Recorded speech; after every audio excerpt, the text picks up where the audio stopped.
विधि आरामदायक स्थिति में और कुछ समय के लिए गुरुदेव के चित्र को ध्यान से देखें। आंख बंद कर लें और गुरुदेव श्री रामलाल जी सेया के चित्र को अपने आज्ञा चक्र पर, जहां बिंदी या तिलक लगाते हैं, देखते हुए गुरुदेव से 15 मिनट की अवधि के लिए ध्यान स्थिर करने की प्रार्थना करें। अब गुरुदेव के चित्र को आज्ञा चक्र पर देखते हुए साथ ही संजीवनी मंत्र का मानसिक जाप बिना होंठ और जीभ हिलाए करते हुए ध्यान करें। इस दौरान यदि आपको कोई यौगिक क्रिया हो तो घबराएं नहीं, ना ही इसे रोकने का प्रयास करें। ध्यान की अवधि पूर्ण होते ही यह क्रियाएं हो जाएंगी। इस विधि से सुबह शाम हल्के पेट नियमित रूप से केवल 15 मिनट का ध्यान करें और संजीवनी मंत्र का मानसिक जाप हर समय करें। कुछ विशेष ध्यान रखने योग्य बातें। संजीवनी मंत्र का मानसिक जाप अपने दैनिक कार्य करते हुए अधिक से अधिक करें। संजीवनी मंत्र के साथ किसी और मंत्र का जाप नहीं करना है। इस मंत्र को कभी भी लिखकर या बोलकर किसी को नहीं बताना है। तांत्रिकों से नहीं मिले और ना ही उनके दिए हुए डोरे या ताबीज आदि पहने। यदि पहना हुआ है तो यह साधना से पहले निकालकर फेंक दें। अब शक्तिपात दीक्षा के लिए गुरुदेव की दिव्य वाणी में संजीवनी मंत्र ध्यान से सुने और उसके पश्चात 15 मिनट ध्यान करें। आप अभी जो है ना, जो मैं मंत्र बताऊंगा उसको बोल कर या इशारे से किसी को नहीं बताओगे। रैदास ने कहा ना, अब कैसे छूटे नाम रट लाके। किसकी लगी नाम रट? राम की लगी, कृष्ण की लगी, ये रोक लगी हुई थी गुरुओं के। और उसका मानसिक जप करना, समझे? वो मंत्र बता दो, एक बीज मंत्र है वो। अब बरगद का पेड़ का बीज राई के दाने जितना होता है, किलोमीटर में फैलेगा, उसका होता है एक शब्द, क्लीन शब्द, क्या तत्व समझ में आएगा। और राधा, तो ये इसमें राधा और कृष्ण का मंत्र है। राधा तत्व है सांसारिक सुख दे दी, कृष्ण मोक्ष देगा। जय गुरुदेव, जय दादा गुरुदेव, जय गुरुदेव सभी को। पूज्य गुरुदेव की दिव्य लेखनी में से जिस लेख को आज हम पढ़ेंगे उसका शीर्षक है संत मत के अनुसार सृष्टि की उत्पत्ति का वर्णन। 15 फरवरी 1988 को पूज्य गुरुदेव ने लेख लिखा था। गुरुदेव लिखते हैं, संत मत के अनुसार भी यह सारा संसार मात्र ईश्वर का ही विस्तार है। विभिन्न स्वरूपों में मात्र उसी पूर्ण सत्ता की शक्ति कार्य कर रही है। हमारा भौतिक विज्ञान भी मानता है कि सूक्ष्म से स्थूल की उत्पत्ति होती है। अतः साकार जगत की उत्पत्ति का कारण निराकार शक्ति ही है। मोटे तौर पर शब्द और प्रकाश ही इस संसार की उत्पत्ति का कारण है। शब्द और प्रकाश उस चेतन सत्ता का निराकार स्वरूप है। आदि में केवल शब्द ही था, प्रकाश उसकी चेतना का ही स्वरूप है। इस प्रकार शब्द और प्रकाश कोई भिन्न भिन्न नहीं होकर एक ही चेतन सत्ता की अभिव्यक्ति है। जिस प्रकार हीरे में से प्रकाश निकलता है, अतः हीरा और प्रकाश जैसे दो भिन्न वस्तुएं ना होकर एक ही है। जब इस निराकार सत्ता ने अपने विस्तार का विचार किया, यानी संसार को रचने की सोची, तो अपनी इच्छा शक्ति से अपने ही निराकार स्वरूप को सूक्ष्म में और फिर सूक्ष्म से स्थूल में परिवर्तित कर दिया। आज हम संसार को जिस रूप में देख रहे हैं, यह उसी परम चेतन निराकार शक्ति का ही स्वरूप है। इस प्रकार जब लोकों की रचना प्रारंभ हुई तो सबसे पहले जो लोक रचा गया, संतों ने उसका नाम अगम लोक रखा है। इस लोक में ईश्वर बालक रूप में प्रकट हुए। इस स्वरूप में से जो तेज प्रकाश निकलता है, उसी से यह लोक प्रकाशित है। इस लोक में शब्द यानी ईश्वर अपने सूक्ष्मतम स्वरूप प्रत्यक्षानुभूति में विराजमान है। इसके बाद उस परम सत्ता ने नीचे उतरकर दूसरे लोक की रचना की, जिसका नाम संतों ने अलख लोक रखा है। इस लोक में शब्द का स्वरूप सूक्ष्म तरंग में परिवर्तित हो गया और वह परम सत्ता नील वर्ण में परिवर्तित हो गई, परंतु प्रकाश का स्वरूप सफेद ही है। इस लोक का स्वरूप भी अति सूक्ष्म होने के कारण दिखाई नहीं देता, केवल दिव्य दृष्टि से देखा जा सकता है। इसके बाद उस परम सत्ता ने और नीचे उतरकर जिस लोक की रचना की, उसका नाम संतों ने सतलोक रखा है। इस लोक में भी उस परम सत्ता का स्वरूप नील वर्ण है, परंतु प्रकाश अगम और अलख लोक जैसा ही सफेद है। शब्द का स्वरूप यहाँ भी तरंगों के रूप में अपने को व्यक्त करता है। इस लोक में ईश्वर संत सदगुरु के रूप में प्रकट हुए हैं।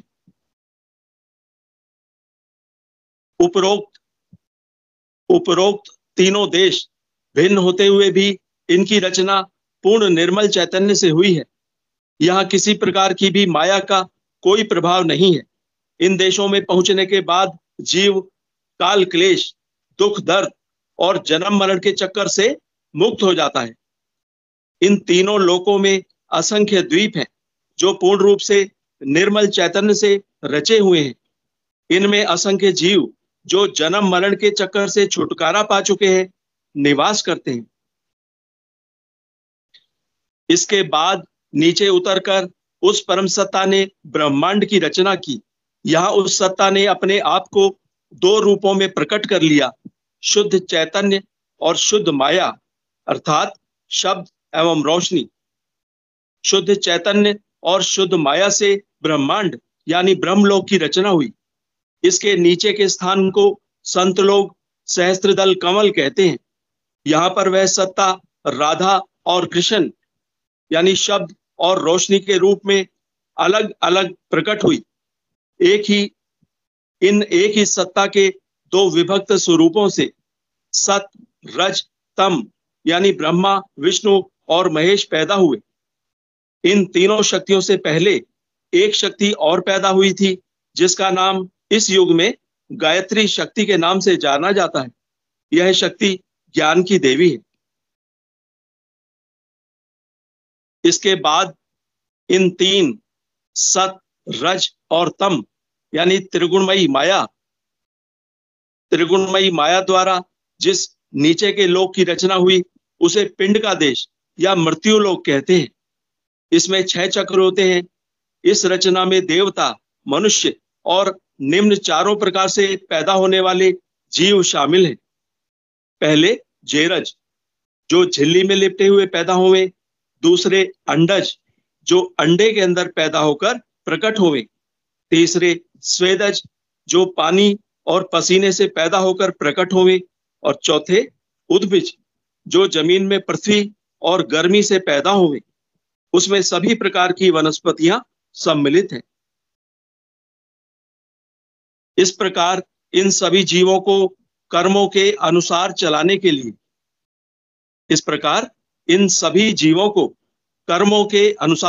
के लिए 5 प्रकार की वृत्तियां पैदा हुई: काम, क्रोध, लोभ, मोह और अहंकार।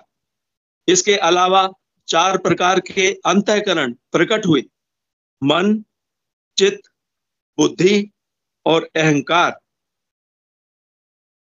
इसके अलावा जीवों के 5 ज्ञानेंद्रियां, आंख, कान, नाक, जबान रस का स्वाद लेने के लिए, और त्वचा। इसके अतिरिक्त 5 कर्मेंद्रियां भी दी: हाथ, पांव, जबान बोलने के लिए, पेशाब की इंद्री और पखाने की इंद्री। क्योंकि ये सूक्ष्म और स्थूल लोक माया से ओतप्रोत है, अतः अनेक प्रकार के मायावी भोग माया ने प्रकट करके मन और इंद्रियों द्वारा उनको भोगने का लालच देकर जीव को अपने भंवर जाल में फंसा लिया। इस प्रकार जीव त्रिगुणमयी माया के चक्कर में फंसकर संसार के झूठे भोगों के प्रलोभन में आकर कष्ट भोग रहा है। दिखने में ये मायावी भोग अमृत के समान लगते हैं, परंतु इनका परिणाम विष के समान होता है। दिखने में ये मायावी भोग अमृत के समान लगते हैं, परंतु इनका परिणाम विष यानी जहर के समान होता है। इस प्रकार जीव इस भंवर जाल में फंसकर दुख भोग रहा है। इस जाल से निकलने का रास्ता मात्र एक ही है। शब्द उस परम सत्ता से निकलने वाली सूक्ष्म धार है, तरंग है। केवल उसी धार के सहारे ही उस परम सत्ता तक पहुंचा जा सकता है, और कोई उपाय नहीं है। चेतन शब्द से हीरे की तरह प्रकाश निकलता है, जो अंधकार को भगा देता है, और उस अगमलोक से आने वाले प्रकाश के सहारे उसके उद्गम स्थान तक पहुंचा जा सकता है। इसके अलावा किसी प्रकार की आराधना से उस परम सत्ता से जुड़ना असंभव है। माया के क्षेत्र की विभिन्न प्रकार की शक्तियां छठे चक्र तक के सभी नाशवान भोग देने में समर्थ हैं। जीव इन भोगों के चक्कर में फंसकर भूल भुलैया में फंसकर रह जाता है और पूरा जीवन इनके चक्कर में व्यर्थ ही गवा देता है। फिर अंत समय में भारी पश्चाताप करता है, परंतु उस समय तक नाव पानी से इतनी भर चुकी होती है कि उसे डूबना ही पड़ता है, बचने का कोई मौका नहीं रहता। इन सभी चक्रों से बचने का रास्ता हमारे सभी संतों ने संत सदगुरु की शरण लेना ही बताया है। इन सभी चक्रों से बचने का रास्ता हमारे सभी संतों ने संत सदगुरु की शरण लेना ही बताया है। सभी ऋषि कह गए हैं, जो कुछ ब्रह्मांड में है वही पिंड में है। सभी ने एक स्वर में कहा है, ईश्वर घट घट का वासी है। फिर इस युग के लोग उसे बाहर कैसे पा सकते हैं? अंदर का रास्ता वही बता सकता है जो उस पर चलकर उस परम सत्ता का साक्षात्कार कर चुका है, जो उसकी प्रत्यक्षानुभूति कर चुका है। उस परम सत्ता से जुड़ा हुआ चेतन व्यक्ति ही असली भेद उस अगम के रास्ते का जानता है। ईश्वर करोड़ों सूर्यों से भी तेज शक्ति का पुंज है। गुरु उस तार का नाम है। गुरु उस तार का नाम है जो उस पुंज से जुड़ा हुआ है। अगर आपका संबंध उस तार से हो जाता है तो आपके अंदर तत्काल प्रकाश प्रकट हो जाएगा। उस चेतन गुरु का दिया हुआ शब्द तत्काल आपके अंदर प्रकाश पैदा कर देगा। इस प्रकार आपके अंदर जो शक्ति माया में लिपटी हुई अचेतन अवस्था में पड़ी हुई है, तत्काल चेतन होकर माया रूपी अंधकार को क्षण भर में भगा देगी। इस प्रकार आई हुई आत्म चेतना आपको हर प्रकार की विघ्न व बाधाओं से बचाती हुई निर्भय रूप से उस पूर्ण सत्ता से मिला देगी। इस प्रकार जीव जन्म मरण के चक्रों से बच सकता है। इस युग में चालाक लोगों ने हमारे शास्त्रों में गुरु की महिमा को पढ़कर उसका दुरुपयोग प्रारंभ कर दिया है। इस प्रकार आज संसार में गुरुओं की संख्या शिष्यों से अधिक हो गई है। हमारे सभी शास्त्रों में गुरु की महिमा में बहुत कुछ कहा गया है। संत कबीर ने कहा है, कबीरा धारा अगम की सदगुरु देई लखाए, उलटता ही पढ़िए सदा स्वामी संग लगाए। अर्थात राधा कृष्ण। गुरु का पद गोविंद से भी ऊपर बताया गया है। गुरु गोविंद दोनों खड़े, किसके लागू पांव, बलिहारी गुरुदेव की गोविंद दियो मिलाए। गुरु की महिमा करते हुए सहजो बाई ने भी कहा है, जो तिरिया प्रिहर बसे, सूरत रहे पीऊ माही, ऐसे जन जग में रहे, गुरु को भूले नाही। मीराबाई ने भी कहा था, अगर मुझे गुरु और गोविंद में से एक को चुनने के लिए कहा जाए तो मैं गोविंद को छोड़कर गुरु को चुनना पसंद करूंगी। अगर मैं गोविंद को चुनती हूं तो अगर दैव योग से गोविंद से बिछुड़ गई तो फिर मिलना असंभव होगा, परंतु अगर गुरु कृपा रही तो हजार बार बिछुड़ने पर भी गोविंद मुझसे अलग नहीं रह सकते। मीराबाई। इस प्रकार संत मत को मानने वाले सभी लोगों ने गुरु पद की महिमा गाई है। ऐसे परम दयालु गुरु के मिलने पर जीव का कल्याण होने में कोई देर नहीं लगती। अध्यात्म जगत में समय की दूरी बिल्कुल नहीं होती।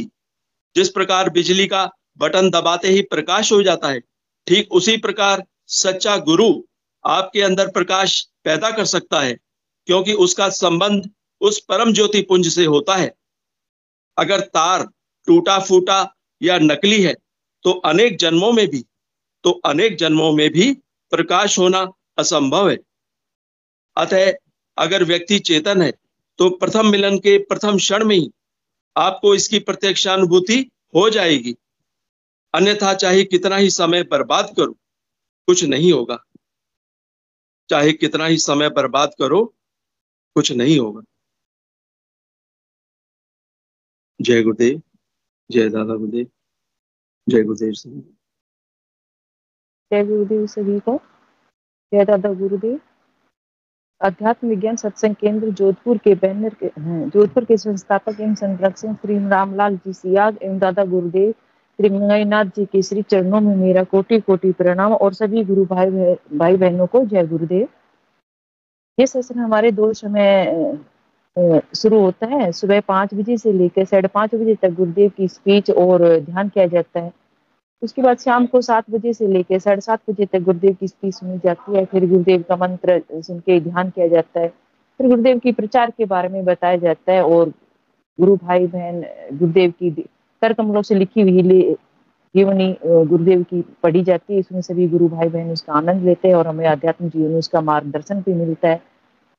उसके बाद सभी गुरु भाई बहन अपनी आध्यात्मिक जो यात्रा चल रही है उसका आनंद और जो भी परिवर्तन आ रहे हैं, जो अनुभूति है, इस विषय पर चर्चा करते हैं और उसका अपने अपने स्तर से आनंद लेते हैं। और इसका साथ में मंत्र जाप भी चलता रहता है। इसलिए शाम की शाम जो 1 घंटे 1.5 घंटे जो भी मिलता है हमें आराधना का, ये एक अच्छा समय मिल जाता है। इस बहाने सभी गुरु भाई बहन मिल के ध्यान और मंत्र जाप कर लेते हैं और उसका सत्संग का भी आनंद ले लेते हैं और आध्यात्मिक जीवन में हमें बढ़ने में सहायक भी है। एक मोटिवेशन का भी कार्य मिलता है। ये आज विनोद भाई साहब ने बहुत अच्छी लिखी है। ये डर मुझे भी लगता है कि देवलोक से मैं छूट ना जाऊं और अगले जन्म में पता नहीं गुरुदेव मिले ना मिले। मुझे हर पल इस चीज का डर लगता है। इस समय को मैं बर्बाद नहीं करना चाहती, इसलिए एक विदुर से एक ही बात कहती हूँ, गुरुदेव मुझसे कितने जन्म ले दिला देना, लेकिन आपसे दूर मत करना। पता नहीं आपके जाने के बाद में ही मैं आपसे जुड़ी हूँ। शायद मेरे कर्मों की ही ऐसी गंदगी थी जो आपको पहचान नहीं पाई और 10 साल लग गए मुझे। आज जो मीराबाई का जो सुना, मैंने भी उस चीज को महसूस किया और एक ही प्रार्थना करती हूँ, गुरुदेव मुझे कभी आपसे दूर मत करना। शायद कर्मों की इतनी गंदगी थी, आपके आने के बाद मैं इसको पहचान नहीं पाई। पता नहीं अगले जन्म में मैं पहचान पाऊंगी या नहीं पहचान पाऊं। अब जो समय मिला है मुझे,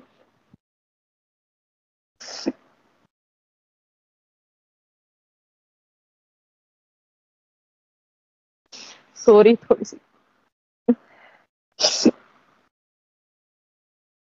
कोई भी गुरु भाई बहन अपनी अनुभूति इस मंच पे साझा करना चाहे तो स्वागत है। बहन जय गुरुदेव। जय गुरुदेव। गुरु भाई देखो कितना प्यार है प्रभु का, कितना प्रेम है, कितनी कृपा है। हाँ, कितने कनेक्टेड हैं हम लोग गुरुदेव भगवान से, हमारे प्रभु से, कि एक सांस भी ऐसी नहीं आनी चाहिए जो उनके बिना हो। ये परिवर्तन कौन लेके आया? ये परिवर्तन सदगुरु की कृपा से ही आता है बहन। सदगुरुदेव की कृपा के बिना ये परिवर्तन हो ही नहीं सकता, संभव नहीं है। समर्थ सदगुरु की कृपा थी, हमेशा से रही है। समय आने पे चीजें होती है, प्रकृति का नियम है, समय के अनुसार चीजें चलती है। किसी का कब जुड़ना होगा, बहुत सारे आप देखते हैं ना, कितने साधक हैं, बहुत पहले दीक्षित हुए, फिर उस साइड हो गए, नहीं अपनी साधना चला पाए, वो सब गुरुदेव भगवान की कृपा से ही है बहन, उसमें किसी का कोई दोष नहीं। अब तो ये सौभाग्यशाली माने के अपने ही कर्मों का है, अपने ही कर्मों का है कि सही कहा है ना लास्ट में विनोद भाई साहब ने पढ़ी है ना कि तार हमारा कटा फटा था इसलिए जुड़ नहीं पाया। शायद फिर वो कटा फटा जाए। लेकिन तार देखो ना, अब तो पूरा बिल्कुल बहुत अच्छा हो गया, अब तो तार इतना बढ़िया कनेक्शन हो गया है गुरुदेव भगवान से कि एक सेकंड की भी गंदगी है ना, हम सहन नहीं कर सकते कि एक सांस भी अगर इधर उधर हो उनके बिना तो वो सहन नहीं है, वो शायद हम अफोर्ड ना कर पाए उसको, है ना। तो ये बहन परिवर्तन गुरु समर्थ गुरु की कृपा से आता है, और भगवान तो जब समय के अनुसार हम सब उनके चरण में उनके दर्शन होते हैं, उनकी कृपा प्राप्त होती है, अपने प्रारब्ध के अनुसार है। गुरुदेव ने भी बताया ना कि 5 कारणों से परिवर्तन आएगा, जिसमें पहला कर्मा बताया, आपके प्रारब्ध कैसे हैं पूर्व जन्मों के कर्मों के अनुसार। तो वो तो सबके अलग अलग है बहन, उसमें तो कोई झगड़ा नहीं किसी का भी कि मेरा ये क्यों नहीं, है ना जी गुरु भाई, झगड़ा नहीं कर सकता ना, हमें पता ही नहीं। वही तो है, पता नहीं और कितने तार कटा हुआ है, कितना जुड़ पाया है, कितना नहीं, ये तो गुरुदेव जानते हैं, अपन तो क्या जाने इस चीज के बारे में, ये तो गुप्त रखा गया है गुरुदेव ने। ये सब दिख रहा है हमारे सामने है, सबको दिख रहा है, जो इस प्रोग्राम में जुड़े हुए हैं सेशन में वो भी, और जो हजारों लाखों लोग इस सेशन को बाद में देखेंगे उन सबको दिख रहा है कि हम कितने गुरुदेव भगवान की कितनी कृपा है हम सब पे। हाँ जी गुरु भाई, जो भी समस्याएं आती है या जीवन में परिवर्तन आ रहा है, सब कुछ मैं एहसास कर पा रही हूँ, लेकिन मैं व्यक्त नहीं कर सकती उसकी, और इस चीज को कि एक पल नहीं लगाते। अगर हमारे जीवन में नेसेसरी जो कार्य है और जरूरत है, उनको लगता है कि इनको बहुत जरूरत है, तो एक सेकंड नहीं लगाते परिवर्तन करने में या फिर कोई चीज हमारी पूर्ति करने में। और हमारे लिए जो उपयोगी नहीं है उसमें जो हम समय लगा देते, फिर सोचते हमारे गुरुदेव सुनते नहीं। ये मैंने प्रैक्टिकल में बहुत बार देखा है गुरुदेव को। अगर समय हमारे लिए उपयोगी है तो एक क्षण नहीं लगाते गुरुदेव, उसी तुरंत सुन लेते हैं। और जैसे तैयारी खड़े हैं, बोलने की देर है तो बहन गुरुदेव तो हमेशा साथ। हाँ, हमारे अनुपयोगी है तो हम जिद करके बैठे रहते हैं, नहीं है तो गुरुदेव उसको भी ध्यान रखते हैं कि इसके लिए उपयोगी नहीं है, फिर भी हमारा बच्चा तैयार या जिद्दी कर रहा है तो वो नहीं करते हैं। उनको पता है हमारा आगे इनके लिए क्या उपयोगी क्या अनुपयोगी है, वो सबसे बेहतर जानते हैं, उनसे अच्छा तो कोई भी नहीं जान सकता, हम खुद भी नहीं जान सकते ना। हाँ हम तो लोभ लालच में कैसे पड़ के स्वार्थ के अनुसार मांग लेते हैं वो चीजें। स्वार्थ, हम तो स्वार्थ में आ जाते हैं ना, बहुत बार अपना स्वार्थ देखने लग जाते हैं, प्रभु ये क्यों नहीं हो रहा है, क्यों नहीं हो रहा है, तो उसके पीछे कोई कारण है, और हो रहा है तो भी कोई ना कोई कारण है उसके पीछे। इसलिए तो ये वैज्ञानिक दर्शन है बहन, विज्ञान आधारित दर्शन है, सिद्ध योग दर्शन।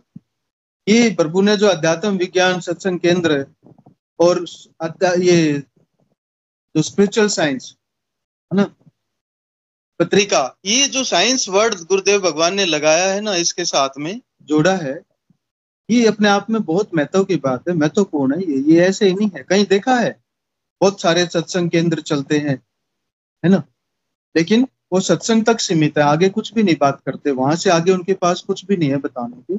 खैर ये अपना विषय नहीं है, हम तो अपने गुरुदेव भगवान के श्री चरणों में समर्पित होकर, और उनके जो हमारे को गुरुदेव भगवान ने जो आदेश है मंत्र जप और ध्यान, उसी पे जुटे रहे।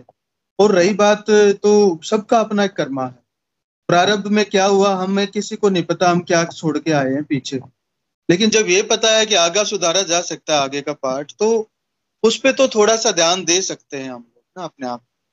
गुरुदेव भगवान ने तो इतना सरल, इतना साधारण तो भय लगता है गुरु भाई, सच कहे ना, बुद्धि प्रकाश भाई साहब की जगह ना, जब कई दिन तक मैं भय में रही, पता नहीं देव योग से मैं कहीं नहीं पिछड़ नहीं जाऊँ, अगले जन्म में मुझे गुरुदेव नहीं मिले, पता नहीं मेरे प्रारब्ध में कितने है। मुझे एक ही भय था, लोग मरते हैं उसमें सोचते मेरे गुरुदेव से जुड़े हुए नहीं है, लेकिन जब अपन गुरुदेव से जुड़े हुए तो वो चले जाते हैं ना। अब वो तो गुरुदेव जानते सबका आना है, वो जाना है, निश्चित है समय, लेकिन एक भय अंदर जो बैठ गया था मेरे, काफी दिन तक बैठा रहा, मुझे वो भय बहुत सताया। और मैं जितनी गुरुदेव से जुड़ी एक पल के लिए मैं गुरुदेव को भूल नहीं पाई। शायद वो भय मेरे अंदर अब भी है कि गुरुदेव मुझे छोड़, बीच मत छुड़ा देना, मैं नहीं अब बहन, और जीवन नहीं लेना चाहती। और ऐसा इसलिए तो हर गुरुदेव, पल, बहन उसके बाद मैं गुरुदेव, बहुत ज्यादा सीरियस हो गई थी कि अब पता नहीं किसका समय कब आ जाए, मैं नहीं जानती। और कहीं मेरी यात्रा फिर छूट जाए और देवलोक से फिर नहीं बिछुड़ जाऊं, फिर नहीं पहचान पाई, तो फिर वही 84 लाख योनि में भटकती रहूं ना। वही टेंशन, वही चिंता, गुरुदेव से दिन रात प्रार्थना, यही चलती रही मेरे जीवन में। अंदर से गुरुदेव भी सपोर्ट करते रहे, ऐसे नहीं है, पर मैं सीरियस होने लग गई मंत्र जाप ध्यान पे, मुझे अब और समय बर्बाद नहीं करना। पर फिर भी गृहस्थ जीवन है, उसका कार्य करते हुए समय तो बर्बाद होता ही है। बहन देखो, वो भी बबीता बहन, गुरुदेव ने कहा है कि निष्काम कर्म योग है, गीता का ना निष्काम कर्म। इसमें हम किसी इच्छा को लेके चलें तो वो थोड़ा सा हमारे को ना, एक यही है कि हम अभी हमारी जो स्थिति है, आध्यात्मिक यात्रा है, उसमें हम बच्चे हैं। धीरे धीरे हम जब आगे बढ़ते हैं ना, तो ये इच्छाएं खत्म हो जाती हैं, सारी की सारी इच्छाएं खत्म हो जाती है, जीवन मरण की इच्छाएं भी खत्म हो जाती है ना, लोभ गुरु लालच भाई, की अभी तो मैं इच्छाएं तो LKG, हाँ LKG UKG क्लास में ही पढ़ रही हूँ, मैं तो ऐसा हाँ, लगता है।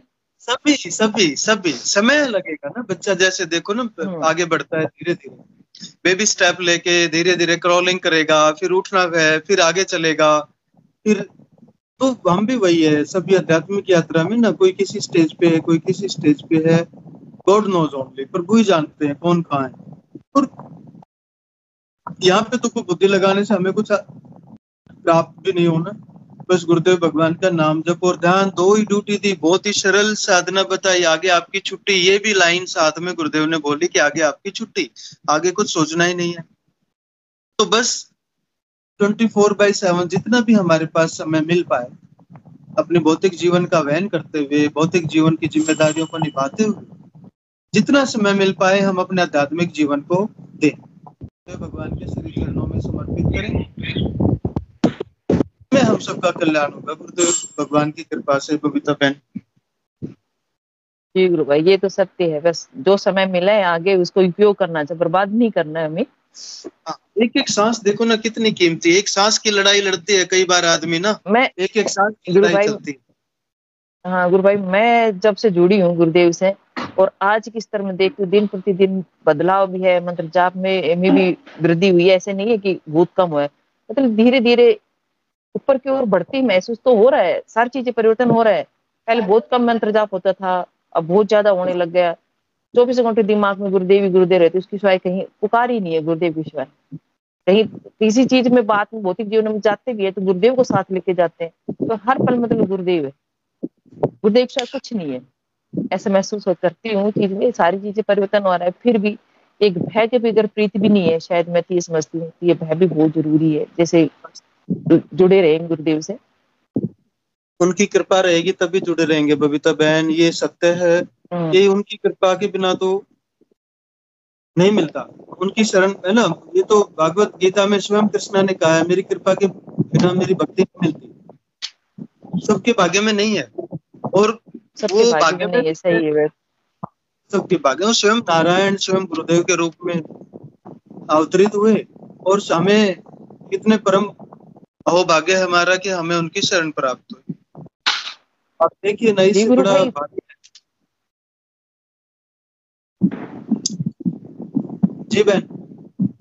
गुरु भाई ये देखिए ना, हमारे इष्ट और गुरु एक ही है, अलग तो है ही नहीं, हाँ, यही कुछ तो। भी अलग नहीं हमारे तक इतनी सबसे, और वो खुद परम कल की हमारे हाँ, गुरु रूप में आकर हमें वहन किया है। ये तो बड़ा सौभाग्यशाली है हम, तभी तो ज्यादा डर लगता है, पता नहीं कहीं कोई तो किसी देवलोक से कर्म से छूट ना जाऊं मैं।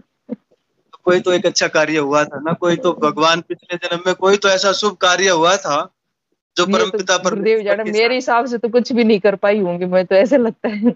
मैं हेतु की कृपा, गुरुदेव शब्द जोड़ते हैं ना, मैंने हेतु की कृपा मेरे गुरुदेव ने मुझ पे की है, मुझे भी ऐसा ही लगता है मेरे गुरुदेव ने मुझ पे भी हेतु की कृपा ही की है। मुझे तो नहीं लगता मैंने कोई पुण्य कमाया होगा। जी, विक्रम भाई साहब को लीजिए, गुरु बहन, जय गुरुदेव। जय गुरुदेव गुरु भाई, विक्रम भाई साहब, जय गुरुदेव, स्वागत है आपका। मंच पे। जय गुरुदेव, जय दादा गुरुदेव, सभी गुरु भाई बहनों को जय गुरुदेव। बड़ा अच्छा सत्संग चल रहा है। प्रवीण भैया ने भी बहुत अच्छे शब्द बोले। गुरु भगवान बिल्कुल सही बात दीदी, एक क्षण एक सांस बाकी ना जाए। अब मैंने तो बिल्कुल ऐसा ही रण कर लिया है। हे गुरुदेव, मैं यही मांगता हूँ कि सिद्ध योग की भक्ति प्रदान करो प्रभु। अब संसार का कुछ नहीं मांगना, सब तो है ही, सब काम चल रहा है, तो बिल्कुल एक एक सांस, हर अगला क्षण व्यर्थ न जाए। राम नाम की ऐसी घड़ी लगा दो गुरुवर। देखो ना, अपन को परमात्मा स्वरूप में समर्थ सदगुरु श्री रामलाल जी श्याम गुरु बने नहीं। और लोगों के तो साधारण गुरु रहते हैं, केवल वो कान में दीक्षा फुकवा लेते हैं मंत्र, और वो अपन को तो इतने भाग्यशाली है अपन।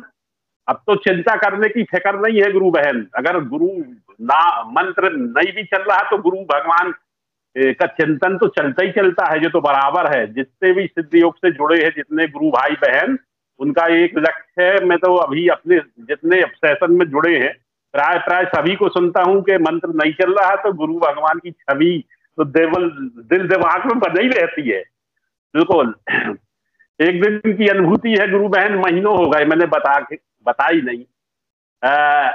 क्या हुआ कि दोपहर में थोड़ा आराम करते हैं, तो 3 बजे, 3:30, 4 बजे की बात है। मैं क्या देख रहा हूं, सोते सोते थोड़ा होश भी था और नींद भी लगी थी। तो मैं अपने गार्डन में पानी चला रहा, फूलों को पानी दे रहा, तो गुरु भगवान घोड़े पे आए। बोले जो घोड़े को बांध पहले। मैं कुर्सी लेके आया, मैंने कहा आप तो बैठो पहले। फिर उसी सटक से और मैं थाली ले आया, तो चरण धोए मैंने। चरण धो के अपन वो चरणामृत लिया और पूरे घर में छींटा उसको। अरे बोले कहाँ गया था? अरे मैंने कहा पूरा घर पवित्र करने गया था, बड़ी तामसिक शक्ति घुसी। तो फिर वो गुरु भगवान बैठे और मैं उसी सटक से घोड़े को नहलाने लगा। बोले नहला इसको। तो मैं उसको, बढ़िया सफेद घोड़ा था दीदी, ऐसा दिव्य घोड़ा। सफेद घोड़े तो देखे मैंने, लेकिन वो कलर किसी घोड़े में नहीं था जो पहले देखे थे मैंने। और इतना सफेद घोड़ा दीदी, मैंने अच्छे उसको सटक, एक हाथ से सटक और एक से वो बढ़िया। फिर गुरु भगवान कहने लगे वो घोड़ा, पहले हमारे दादा के पास भी घोड़ा था यहाँ, तो बोले वो साफ करने का, उसको हमारे यहाँ भाषा में खोरो बोलते हैं, ऐसा लोहे का रहता है कंगी जैसे। वो दादा बोले वो नहीं है, घोड़े को वो लगा खोरा लगा के नहला। तो वो घर में था, मैंने कहा है, बोले लेके आ। फिर मैंने वो खोरा लगा के घोड़े को खूब देर नहलाया।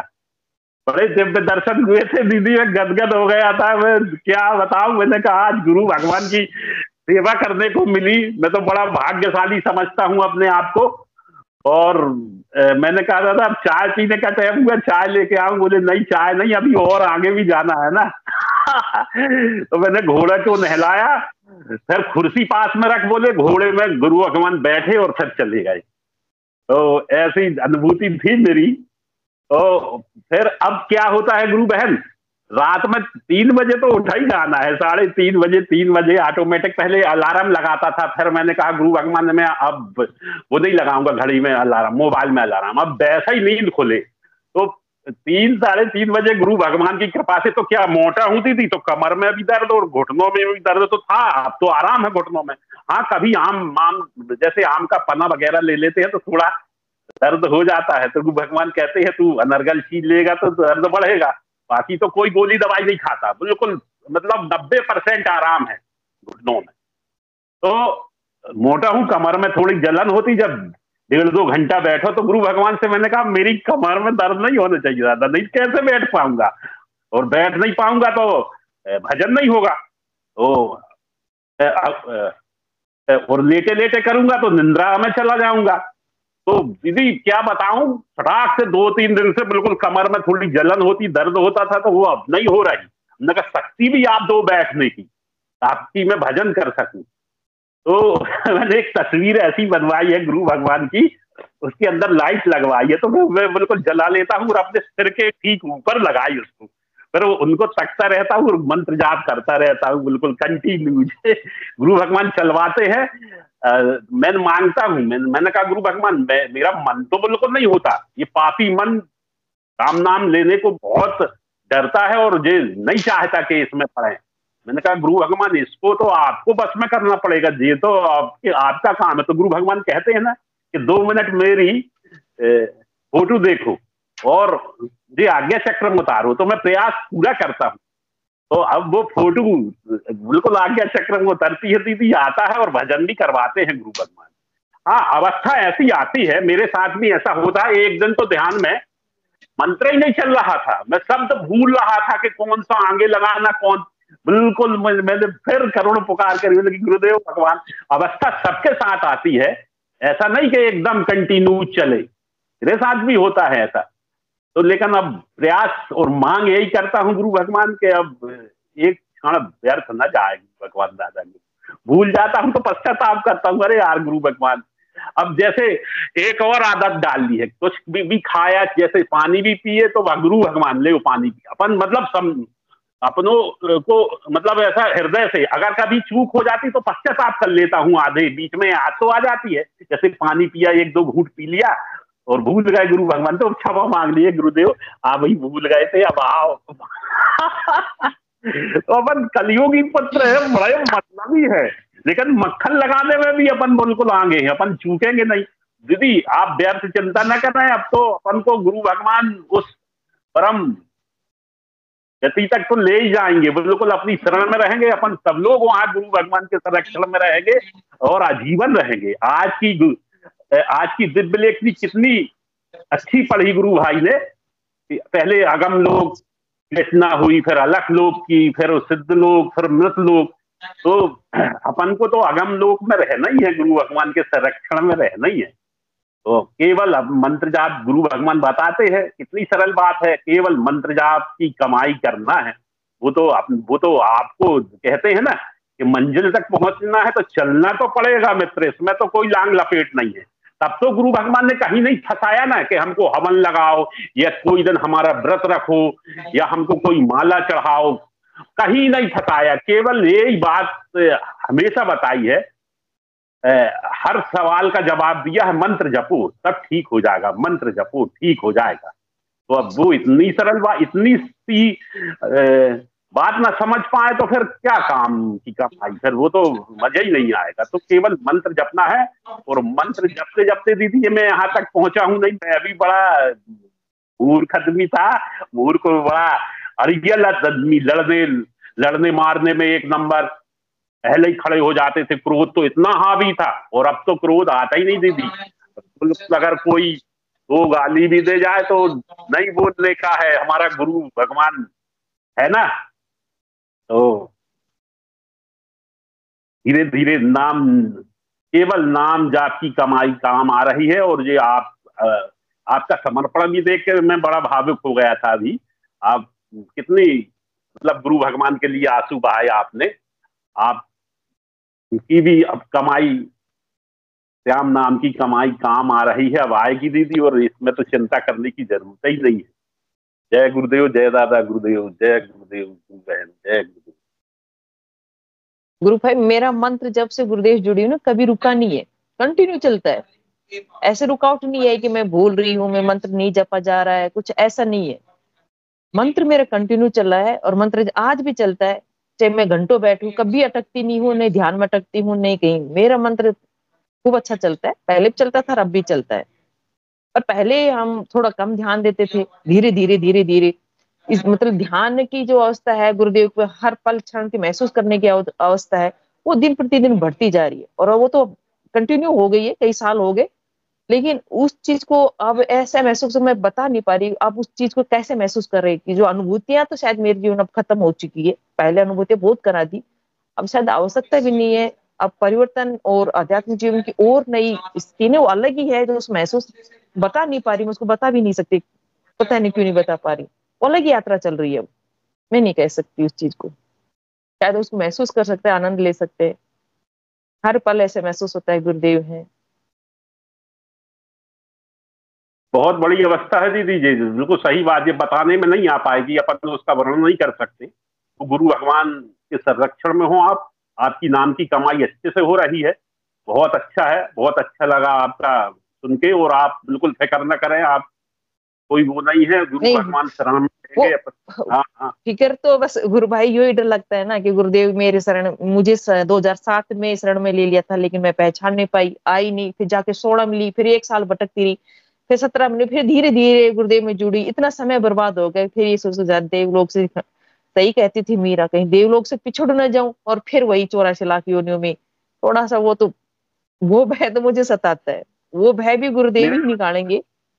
मेरा तो ऐसा मानना है गुरु बहन के, गुरु भगवान की जिसने फोटो के दर्शन कर लिए वो 84 में नहीं जा पाएगा केवल दर्शन करने से। और फिर वो उनका दिया नाम का मंत्र जाप करेगा तो क्या हो जाएगा, अब ये तो वाप इसकी बात हुई। गुरु भगवान की फोटो में वो शक्ति है कि अगर आदमी हृदय से उनके दर्शन कर ले तो वो 84 मनुष्य योनि में आने का अधिकारी तो वो उसी दिन हो जाता है जिस दिन वो बैनर में और कहीं पर्चा चिपका है फोटो के दर्शन भर कर देते मात्र। क्योंकि वो कल की भगवान ने कई बार गुरु भगवान के मुख से सुना है कि मैं कल की हूं, ऐसा विभोर होके। तो ये तो बिल्कुल 100% बात है दीदी कि समर्थ सदगुरु श्री रामलाल श्याम के जिसने दर्शन कर लिए वो 84 छूट के फिर दोबारा उसका जन्म मनुष्य योनि में होगा। मैं तो ऐसा मानता हूं, मेरा अनुभव है कि बिल्कुल 100% इसमें तो कोई शक नहीं है। केवल वो बंदा नाम की कमाई करे। अब तो हल्फल मुझे तो यही फिक्र रहती कि मेरा क्षण व्यर्थ न जाए। अगर व्यर्थ जाता है तो मैं फिर बहुत पश्चाताप होता है, गुरुदेव कैसे भूल गया, आप इतनी कृपा कर दिया करो कि मैं मंत्र ना भूलूं। मैं तो अब कहीं भी जाता हूँ, ड्राइवर कर रहा, अगर मोटरसाइकिल चला रहा, ट्रैक्टर चला रहा, तो मैं तो गुरु भगवान का ऐसा भी बनता है दीदी अपने उस स्तर से तो सब मतलब कमाई करते ही हैं अपन जितने सिद्ध योग से जुड़े हैं। तो मंत्र जाप गुरु भाई पहले गुरुदेव से जुड़ते थे, भूल जाते तो पश्चाताप नहीं होता था। अब जो शायद भूल जाते हैं ना तो बहुत ज्यादा पश्चाताप होता है, कितना समय बर्बाद कर दिया। गुरुदेव कितने भूल गए, अब बहुत ज्यादा होता है, समय बर्बाद हो गया। आज अपना ध्यान मंत्र जाप नहीं हुआ जी। ऐसा तब कम होने लगा है, बहुत कम होने लगा है कि उसमें उठते ही 10 बजे 9-10 बजे तक कंटिन्यू चलता है। उसके बाद घर आते ही, ड्यूटी से आते ही फिर गुरुदेव की शरण में रहते हैं। बस अब वो नहीं है कि पहले भूल जाते थे, अब नहीं भूलना। और कभी कम कभी ज्यादा, इनमें से कम बत्ती हो जाता है, लेकिन भूलने का तब सवाल 1 मिनट का भी नहीं है। और ऐसे कभी कभी तो अपन चाहते हैं ना गुरुदेव के दर्शन करते रहे, अपने चाहने से नहीं होता। इच्छा होती है गुरुदेव की आगे चक्कर पे कभी दादा गुरुदेव फिक्स हो जाते हैं, जाते ही नहीं है। और उस दिन तो इतना अच्छा ध्यान लगता है कि पूछो मत। अपने आप ऑटोमेटिक नहीं याद करके भी अपना आप ऑटोमेटिक फिक्स हो जाते हैं। जय गुरुदेव भाई, सेशन का भी समय हो गया। हिंगू भाई साहब स्वागत है, इस मंच को श्री गुरुदेव के चरणों में समर्पित कीजिए। जय गुरुदेव।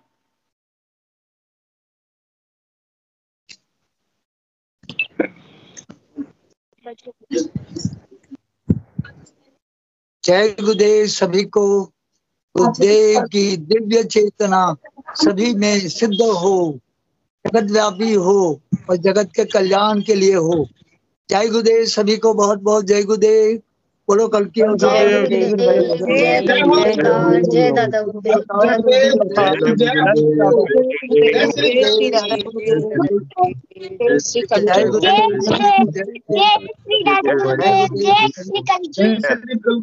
जय श्री दादा गुरुदेव।